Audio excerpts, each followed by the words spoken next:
Hello there, and welcome to another of Andre's Artist Profiles. And today I'm going to be profiling Mr. Bryan Adams. Probably the most, if not the most, um, you know, commercially successful solo Canadian rock star of the 1980s. Uh, I was introduced to the broader spectrum of the music of Bryan Adams. Someone named Justin. Justin, I hope you're watching this. I'm going to be sending you a link to this particular video. Through a greatest hits album. And, being the kind of music listener I am, I like to explore original albums, to see where the artists are going, especially in rock, because sometimes rock artists take unusual directions you wouldn't expect on their albums rather than on their hits. So anyway, I call that AOR, I suppose, in a way. This album represents something very interesting. This is Bryan Adams' debut. I don't think it even charted in America. I'm not sure about Canada. It's actually just called Bryan Adams. This was actually released in 1980. And this particular album is a little different than other Bryan Adams albums because there's more of a dance R&B flavor to some of the songs.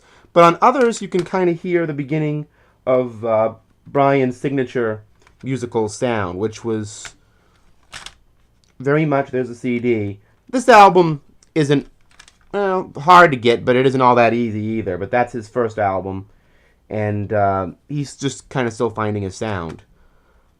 On his next album, You Want It, You Got It, Bryan Adams found his image and his sound. That's pretty much the Bryan Adams that we all know. This came out in 1981. I don't know if this album charted in America either, but it's his second release from 1981. This is the album that really broke Bryan Adams through stateside. Cuts Like a Knife, released on A&M Records, as were the first two, in 1983. And I believe they had a song called Straight from the Heart that was a hit. He was really starting to come into his own with this. So this is the beginning of Bryan Adams' hit period. And again, there's that kind of, Motown R&B influence on some of the songs. Bryan Adams has a very, very broad spectrum of music that he draws from, power ballads, hard rock, Motown, soul. He really draws from a lot of that.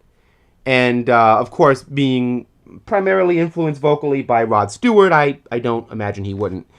Now, this is the album that really broke him through stateside. Anybody who remembers Bryan Adams from the 80s probably had a copy on cassette or whatever of this album. Summer of 69, Run to You, all that stuff. I mean, this was Reckless from 1984. His kind of breakthrough album, I suppose the equivalent of Brothers in Arms by Dire Straits or something like that to him, a big blockbuster album. This broke Bryan Adams, and I think most of the songs that he's remembered for are from this album. Any kind of, soul and R&B influences are absent. This is a full-on rock album. I don't necessarily mind that, but I kind of liked it when Bryan Adams was exploring a broader musical outlet. Anyway, but it's a great album nevertheless. A bit of a hit parade, but it's a classic. This is Into the Fire from 1987. Yet another one of his big hit albums that he had. By this point, I think Bryan Adams was really starting to go more toward the power ballad type of sound, which is alright, but he did such great up-tempo songs. But this is still a really good album. Sorry for the price tag gunk on top of it. I gotta remove that. I think it's an original CD, actually. This one I just got at the local UCD store, CD video store, for $1. Bryan Adams, live, live, live. I guess he needs to say live 3 times for some reason. This came out the year after Into the Fire. And Bryan Adams was a really good live act. And the same day I actually got that, Waking Up the Neighbors. This is a very common album to find around here. This particular album, he really started to have more hits with the ballads on this album. But he would become really good with ballads by this point. Very sensitive type material. So that's Wake Up the Neighbors from 1991.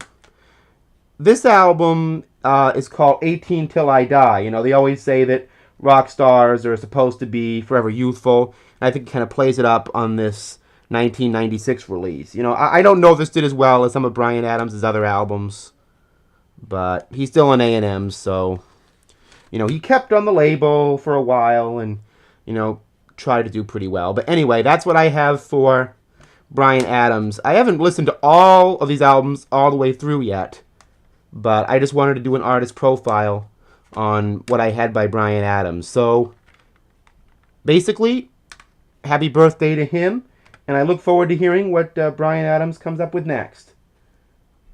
See you next time.